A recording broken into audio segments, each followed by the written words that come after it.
সংগ্রামী বন্ধুগণ, বাংলাদেশের দুর্ভাগ্য এটাই যে বারবার আমরা জীবন দিয়ে আমাদের অধিকারের সূচনা করি, আর ক্ষমতায় আসে তারা আমাদের অধিকারটাকে ছিনিয়ে নেয়। মুক্তিযুদ্ধের মধ্য দিয়ে আমরা স্বাধীনতা অর্জন করেছিলাম, স্বাধীনতার সুফল আত্মসাৎ করেছিল আমাদের ধনী শ্রেণী। 90-এর গণ অভ্যুত্থান করলাম জীবন এবং রক্ত দিয়ে, গণতন্ত্র প্রতিষ্ঠিত হল না। 2024 সালে বৈষম্য বিরোধী আন্দোলনের মধ্য দিয়ে আমরা স্বৈরাচারী ব্যবস্থার অবসান ঘটালাম, কিন্তু বৈষম্য বাড়ানোর নানা পদক্ষেপ আমরা ইতিমধ্যে লক্ষ্য করেছি।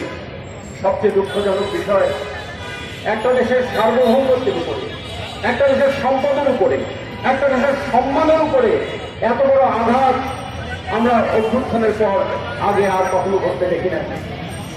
একটা দেশ টিকে থাকে তার অর্থনীতির উপরে, অর্থনীতি নির্ভর করে বাণিজ্যের উপরে, আর বাণিজ্য নির্ভর করে সমুদ্রের উপরে। যে কারণে বলা হয় পৃথিবীর যে দেশের সমুদ্রের সীমা নাই সেই দেশ বড় অভাগা।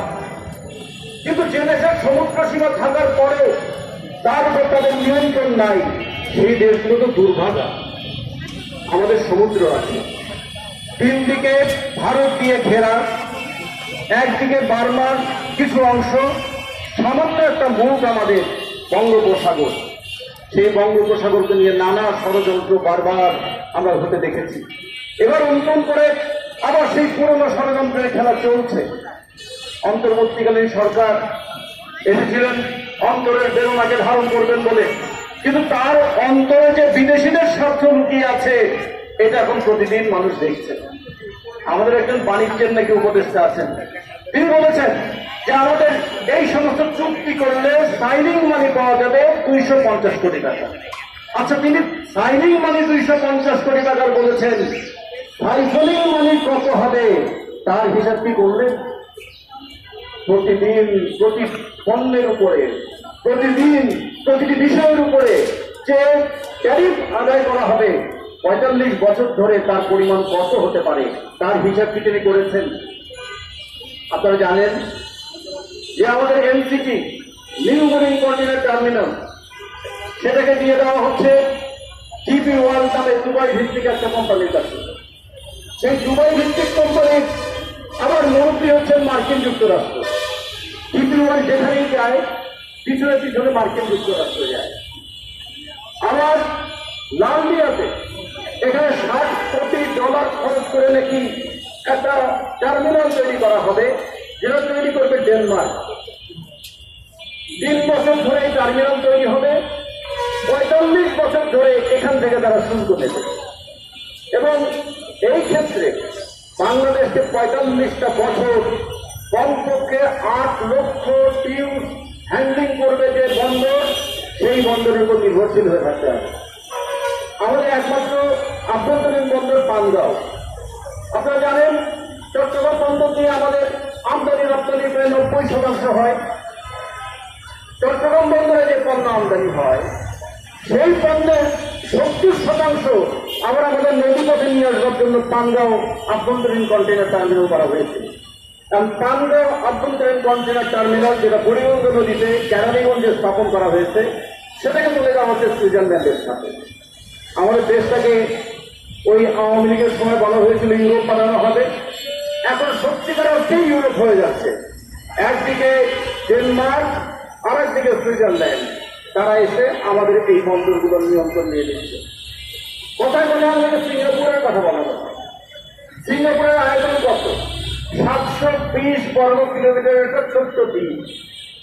এই দ্বীপটাকে মালয়েশিয়ার কাছ থেকে কেড়ে নেওয়া হয়েছিল একটাই কারণে, মালয়েশিয়াতে যখন বামপন্থীদের উত্থান, ইন্দোনেশিয়াতে যখন বামপন্থীদের অভ্যুত্থান হতে যাচ্ছে, সেই সময় আমেরিকানরা মালয়েশিয়ার একটা গ্রাম সহ কয়েকটা অংশকে তার কেটে নিয়ে বানালেন সিঙ্গাপুর। বিনিয়োগ হলো মার্কিনী, আর নজরদারি হলো একদিকে মালয়েশিয়া, ইন্দোনেশিয়া, আরেকদিকে চীনের উপরে। ফলে সেখানে পুরো বিনিয়োগটাই হয়েছিল সাম্রাজ্যবাদী বিনিয়োগ। ওইটাকে তারা উন্নয়ন হিসেবে দেখিয়েছে। একটা কথা দেখেছেন গত পরশু দিনের পত্রিকায়, যে 20 বছর ধরে এই টার্মিনাল তৈরি হবে, 20 বছর ধরে এই টার্মিনাল তৈরি হবে, 20 বছর ধরে এই টার্মিনাল তৈরি হবে। মালয়েশিয়ার একটা শপিং মলে কাজ করছেন 91 বছর বয়সী একজন বৃদ্ধ। পত্রিকায় লিখেছে 91 বছর বয়সেও কিরকম সক্ষম থাকতে পারে তারা, কিন্তু অন্তরের বেদনাটা কি? 91 বছর বয়সেও একজন মানুষকে দিনে 12 ঘন্টা শৌচাগার পরিষ্কার করতে হবে। সিঙ্গাপুরের শপিং মলের শৌচাগারগুলো পরিষ্কারের দায়িত্ব সব বয়স্কদের উপরে, যারা অন্য কাজ করতে পারে না তারা শৌচাগার পরিষ্কার করবে। এই তো আমাদের সিঙ্গাপুরের উন্নয়নের মডেল দেখছি। আমাদের দেশটাকে কথায় কথায় সিঙ্গাপুর বানাতে চান, ইউরোপ বানাতে চান। ওই যারা ইউরোপ এবং সিঙ্গাপুর বানাতে চেয়েছিলেন তারা সবাই অভ্যুত্থানের সময় ইউরোপে এবং সিঙ্গাপুরে পাড়ি জমিয়েছে। এখনো আবার নতুন করে আমাদেরকে ইউরোপ বানানোর স্বপ্ন দেখাচ্ছে। এই যে আমরা এখানে মোবাইল দিয়ে অনুষ্ঠান ধারণ করছি, আমাদের এই উপরে আছে মেট্রো রেল, এই মোবাইল আমদানি হয় চট্টগ্রাম বন্দর থেকে। আমাদের এই মেট্রো রেল তৈরির জন্য যে ইস্পাত বা রড যা আয়রন তৈরির দরকার ছিল, বাংলাদেশে তো লোহার খনি নাই, পুরো লোহাটাই আমদানি করতে হয় আমাদের বন্দর থেকে। আমাদের বাংলাদেশের তেলটা পুরোটাই আমদানি করতে হয় চট্টগ্রাম বন্দর থেকে। আমাদের বাংলাদেশের খাবারের জন্য যে সয়াবিন তেল আর পাম অয়েল যেটাই বলি আমদানি করতে হয় চট্টগ্রাম বন্দর থেকে। আমাদের বাংলাদেশের 45 থেকে 50 লক্ষ মেট্রিক টন খাবার সেটা আমদানি করতে হয় চট্টগ্রাম বন্দর থেকে। আমাদের পায়ের জুতা থেকে চোখের চশমা পর্যন্ত যা কিছু আমরা ব্যবহার করি সমস্ত কিছু, এমনকি আমাদের ওষুধের যে কাঁচামাল সেটাও আমদানি হয় চট্টগ্রাম বন্দর থেকে। প্রতি বছর 5 কোটি টন পণ্য আমদানি হয় চট্টগ্রাম বন্দর থেকে। এই বন্দর যদি বিদেশিদের কাছে ইজারা দেওয়া হয় তার ফল কি হবে? প্রথম ধাক্কায় আমরা দেখেছি